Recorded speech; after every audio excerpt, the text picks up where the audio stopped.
सियासत में सत्ता भी है और संघर्ष भी, शिखर भी है और सिफर भी।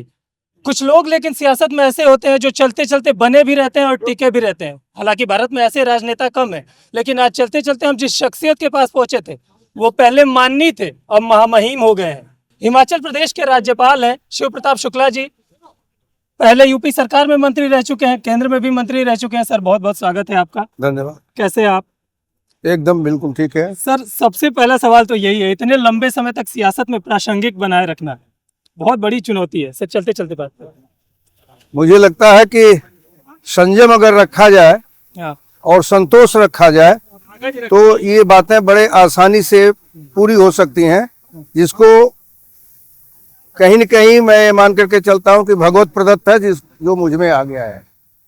पूर्वांचल की जो सियासत है उसके बारे में कहा जाता है कि यहाँ पे टिके रहना बड़ा मुश्किल है। आप तो 4 दशकों से इस सियासत में प्रासंगिक बने हुए हैं, कैसे सर?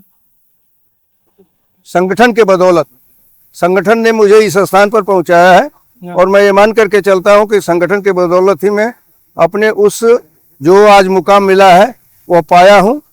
लेकिन उसके साथ साथ मेरा अपना वही संयम की बात जो कही वो है।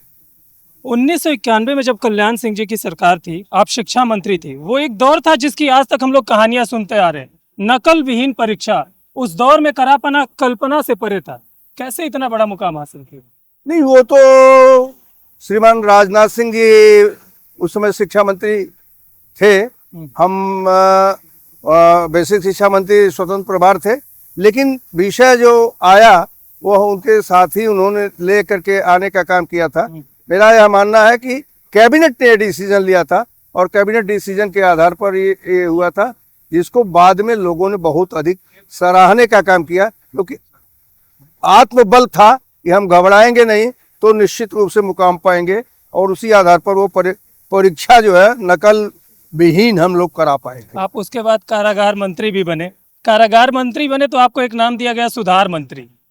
कौन सा ऐसा क्रांतिकारी काम कर दिया सर आपने कि आपको सुधार मंत्री कहा जाने लगा? कोई क्रांतिकारी काम नहीं किया था, क्योंकि मैं इमरजेंसी में स्वयं जेल में रहा। हाँ। 19 महीने रहा जेल में। सर मैं उस पे भी आऊंगा। तो इस नाते मैंने देखा था कारागार की स्थिति, और उसको मैंने उस समय सभी बैरकों में पंखे लगवाए, टीवी लगवाए, उसके बाद कैंटीन खुलवाए। लेकिन ये सब लगवाए, लेकिन उत्तर प्रदेश शासन के पैसे से नहीं लगवाए, बल्कि सामाजिक लोगों से संबंध स्थापित करके उन लोगों से ले करके लगवाने का काम किया था। एक भी पैसा गवर्नमेंट का नहीं लगा था और वो सुधार हो गया। आप छात्र संघ के दौर में भी जेल में गए थे और इमरजेंसी में 19 महीने जेल में रहे। दोनों में बड़ा अंतर रहा होगा।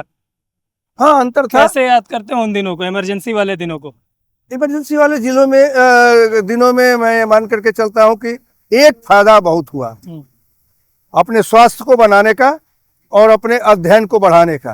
ये दोनों इमरजेंसी के अंतर्गत हुआ। इमरजेंसी को जिस रूप में जिसने लिया वो उस अनुसार हम लोगों ने इस आधार पर लिया कि नहीं, मुझे उसमें पढ़ना भी है, स्वस्थ भी रहना है, और जिस लोकतंत्र की हत्या की गई थी उस लोकतंत्र को स्थापित भी करना है, और ये सब कुछ है। आपने इमरजेंसी का जिक्र किया।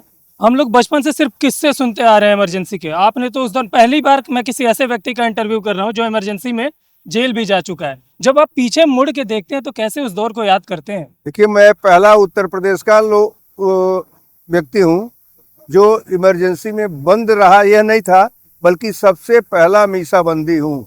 मेरे ऊपर सबसे पहले मीसा लगा था, उसी के बाद ही अन्य लोगों पर वो मीसा लगा। राजनाथ सिंह भी गए थे, उस सब लोगों को लगा, सब लोग बाद में गए, पकड़े गए, सब कुछ हुआ, मीसा भी लगा।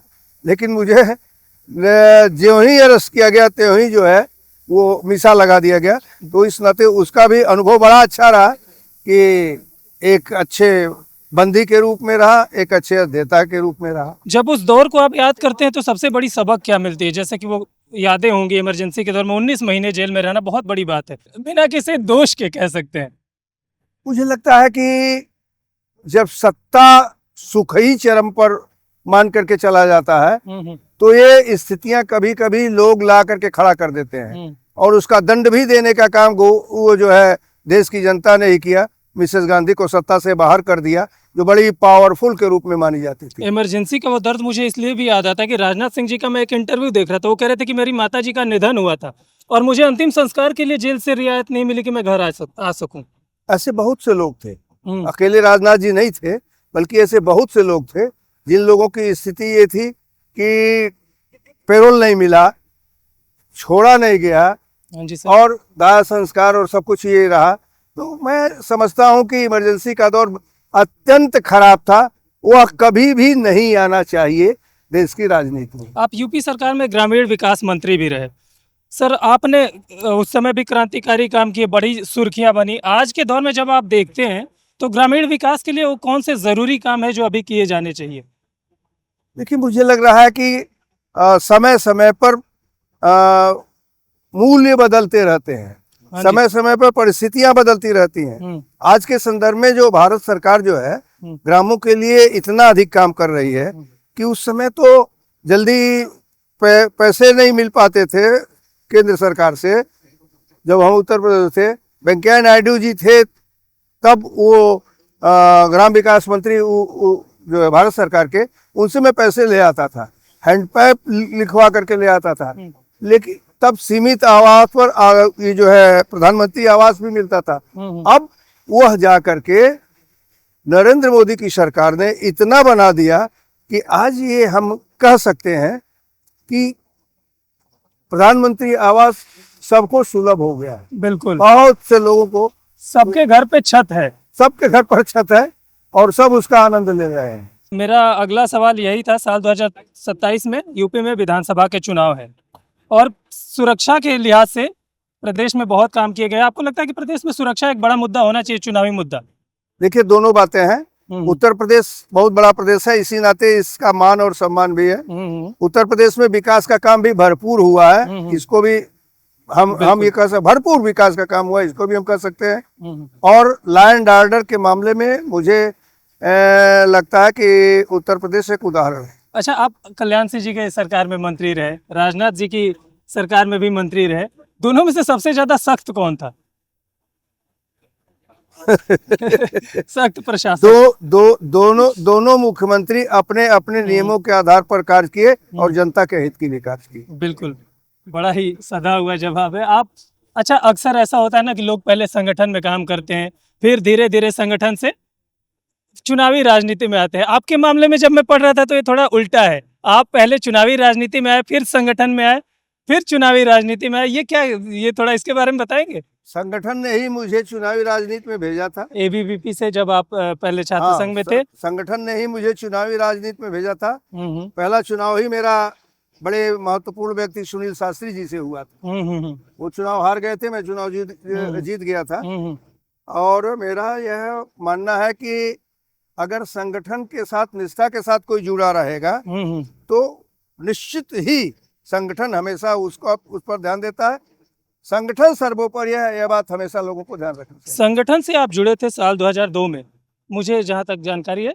साल 2002 से जब आप संगठन में जुड़े, बीजेपी के लिए एक संघर्षों वाला समय रहा काफी सालों तक। आपको उम्मीद थी कि साल 2014 में इतने प्रचंड बहुमत से हम लोग आएंगे?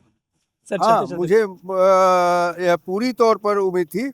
मैं और आदरणीय अमित शाह जी, बिल्कुल, जो उस समय प्रभारी थे उत्तर प्रदेश के, जब काम करते थे तो बड़े साफ दिख रहा था। मैंने उस समय ये देखा था कि जनता उस समय नरेंद्र मोदी को प्रधानमंत्री बनाना चाहती थी।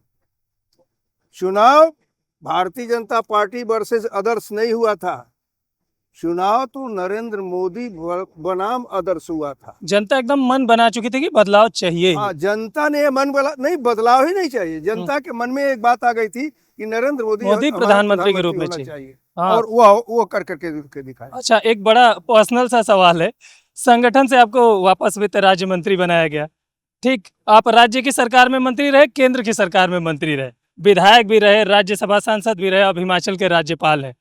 आपने अपने सियासी करियर में बहुत सारे अप एंड डाउन्स भी देखे हैं।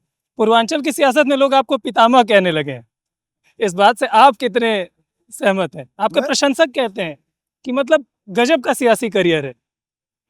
अब गजब का है कि अजब का है, मैं ये तो नहीं जानता हूँ। हम इतना जरूर जानता हूँ कि जो भी है हम्म। हमारे पास जो है वो संगठन का दिया हुआ है। मेरे पास आखिर के 2-3 सवाल सर है। एक तो बीते कुछ समय से बीजेपी को लेकर एक परसेप्शन बनाया जा रहा है। पहले एक परसेप्शन बनाया गया कि मुस्लिम विरोधी पार्टी है, हालांकि बाद में उस परसेप्शन से धीरे धीरे उभरने लगी पार्टी। अब ये कहा जा रहा है कि जातियों में विरोध पैदा कर रही है।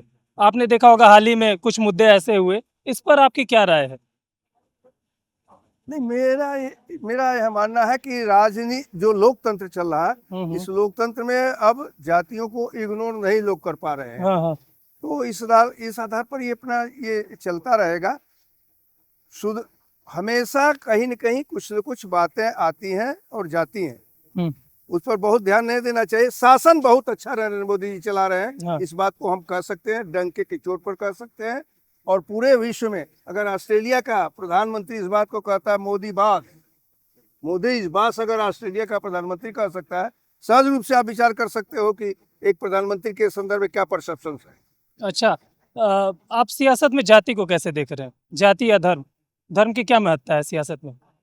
नहीं, धर्म को सियासत से अलग करने की बात नहीं है, लेकिन सर्वधर्म समभाव यह बात होनी चाहिए, जो निश्चित रूप से भारत की अपनी परंपरा रही है, भारत की ज्ञान परंपरा रही है। सभी धर्मों को उसने सर चलते चलते के आखिर में हम एक रैपिड फायर करते हैं। मैं कुछ एक नाम लूंगा, एक शब्द जो आपके दिमाग में आएगा वो बोल दीजिएगा। प्रधानमंत्री नरेंद्र मोदी।